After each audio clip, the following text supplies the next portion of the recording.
A lot of news coming out about Ferrari's new upgrades, Nate, going into the weekend, and then Charles Leclerc delivers, by getting on the podium in Spa.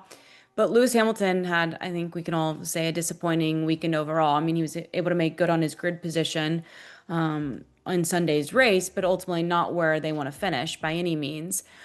How do you think Lewis is handling things currently with where he's at, where the team's at in general?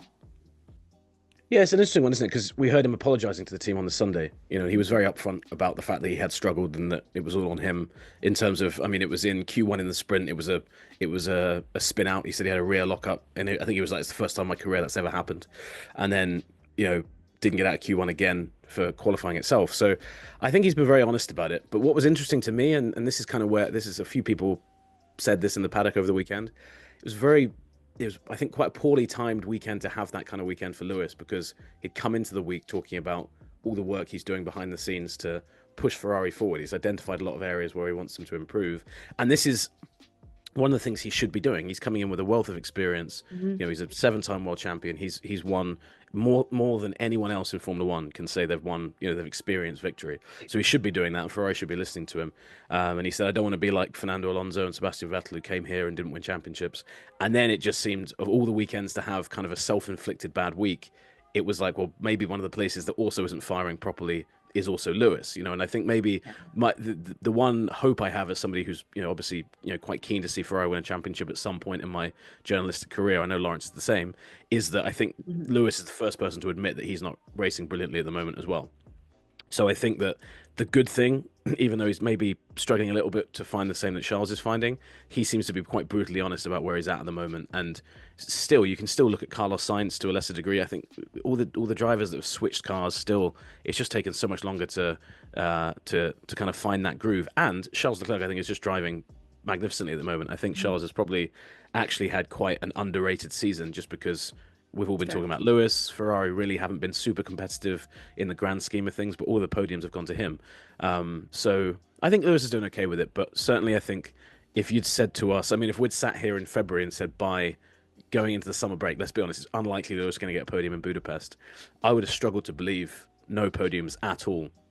Obviously, he had the sprint win, which was a fantastic performance, but no Grand Prix podiums yet. I think is a surprising one, and I suppose that's something Lewis has just got to work on with the team. But I think generally speaking, he seems happy as he can be given the situation at the moment. And in the run into Spa, I think Lewis had started to make some progress and actually started to get either closer or beat Leclerc in qualifying, certainly. And so I think there had been that progress. And then you're right, Nate, the two kind of almost silly errors. I mean, the one on the Friday qualifying for the sprint, apparently it's because he was the first time he was running a new braking system, which the team had developed and Leclerc had run it already, but it just caught him out, and that's surprising, but it was the first time he'd really kind of pushed with that. And then qualifying for the race, it was just skipping the inside of Randall. Track limits, wasn't it? Right. Yeah, so track limits infringement. And one way you're like, come on, you're right, 7-time world champion.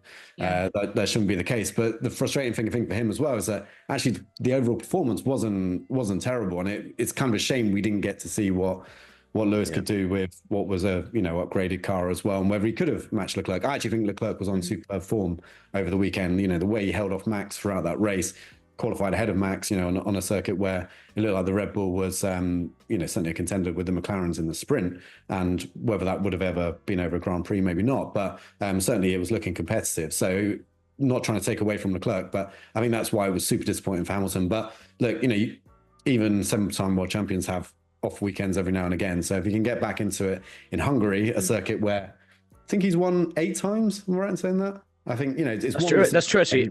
I said that about Budapest, and then my brain was like, of all places, it might be yeah. So I do wonder whether we'll see him, back up there in this one. And yeah, I feel like he needs it. But a lot of what seems to be going on in Lewis's head right now is that, okay, this season hasn't gone the way he wanted. That's been clear for some time, and it is that progress towards next year. So we were talking about earlier about how he's been writing long letters to the heads of certain departments to emphasize all the things that he needs to get sorted on next year's car, and then following them up with in-depth meetings. And like you said, Nate, one of the things he made clear is that he doesn't have the time hang around too long and make this into a 5-year project to get Ferrari back at the front. He needs it to happen really in the next 2 years. And so he's doing everything he can behind the scenes to make that happen. It'll be interesting to see whether he does. And then, of course, if Ferrari do make improvements, whether it's him or Leclerc who really benefit from it with a championship. I'd love to see his handwriting. I feel like he'd have great penmanship. Maybe not as good as George Russell. I don't know. Who has the best penmanship on the grid? That would be interesting for us to judge. Great use of penmanship, first of all, I want to say. I think Lewis How is English. Yeah, I think he's got a nice wooden desk with like a nice calligraphy set, and he's like writing at like, he's a knight of the realm after all, he is a servant, so he has to write, in that style. Yeah, what do you think? What is he sending? Handwritten notes? Is it pages doc? Is there Excel spreadsheets that? Because I still to this day can't format an Excel spreadsheet. I've never needed to. I'm not sure if Lewis would be able to either. But is he sending over like? I don't know. Is he a notes guy on his phone? Maybe a notes guy. Maybe a notes guy. Laz, what do you think? Well, I don't know. Maybe notes to someone to then turn into a more formal document. Maybe he has someone there willing to help him out, personal assistant. We're also discounting the biggest one. Maybe he's just putting it all through ChatGPT, and then that's being sent over to whoever needs to do that. That's also an option as well. He would be ahead of his times. What should I say to Ferrari to make them quicker? And you get like a long answer from ChatGPT. We should do that for one of the summer break episodes. Just type in prompts into how to make these teams more efficient and better on track, and just see what ChatGPT or OpenAI says. What's the level of panic Mercedes should feel going into the second half of the season, if at all? I think there is certainly an element of confusion and a need to get to the bottom of what's wrong with this car because, and this has been the case basically throughout this regulation set. So since 2022, when the regulations changed in a big way, the Mercedes have never truly been comfortable with the direction that they're going. The car's always had some issues. And it seems that since the Spanish Grand Prix, which remember we made this big song and dance about the new front wings and would it upset the title battle and all this kind of stuff. Well, it seems that the team that it impacted the most was Mercedes, and not necessarily, well, I mean, to some extent from a performance point of view, but mainly because it seems to have unbalanced the car. And one of the things teams were doing with those front wings was helping to get that aero balance. So difficulty with these cars is that getting a car to turn in slow corners and then not oversteer or be snappy in high speed corners. That's been a real balance throughout. And it seems that Mercedes are struggling with that again. And if they trace it back, they look to Spain as a starting point. Okay, they won the next race in Canada, but it was a track where there's really only one corner type, so it's easier to set up a car. But since they've been to these tracks where you really need a more well-rounded car, they struggled. And then they came to Spa and they thought, well, it's a race they won last year. They nearly got a 1-2 had George not been disqualified for plank wear, but Lewis Hamilton still won the race when he was disqualified. And they went there, cool conditions, everything seemingly kind of traits that would help the Mercedes cars of recent years.